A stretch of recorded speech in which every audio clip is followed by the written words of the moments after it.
Emma Raducanu has ended a coaching partnership for the third time in 9 months after parting ways with Torben Beltz. The world number 11 previously stopped working with Nigel Sears after her run to the second week of Wimbledon as a wild card and did not continue her partnership with Andrew Richardson after winning the US Open as the 150th ranked qualifier.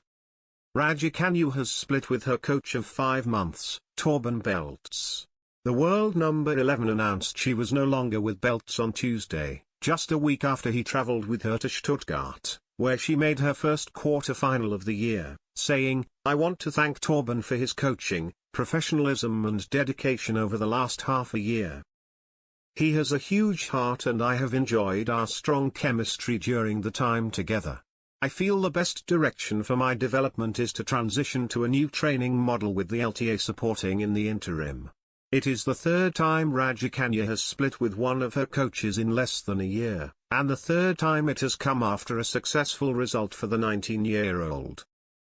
Raducanu started working with Nigel Sears, Andy Murray's father-in-law and renowned WTA coach, last April as she neared the end of sixth form and her A-levels, and made her debut on the professional tour under Sears. After losing in the first round of Nottingham, the teenager made Grand Slam debut as the 338th ranked wildcard at Wimbledon, getting all the way to the second week before retiring her round of 16 match.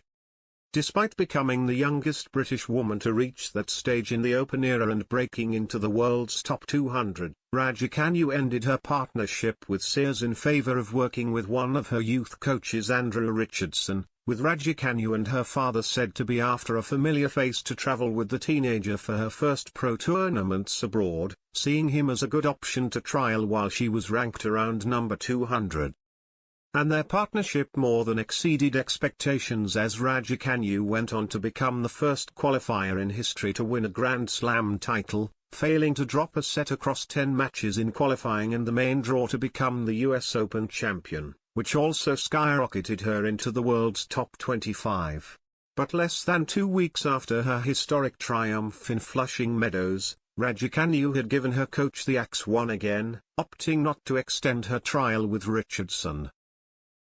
"Where I was at after Wimbledon, I was ranked around 200 in the world and at the time I thought Andrew would be a great coach to trial so we went to the States but never did I even dream of winning the US Open and having the run I did and now I'm ranked 22 in the world, which is pretty crazy to me," she said at the time, explaining the shock decision.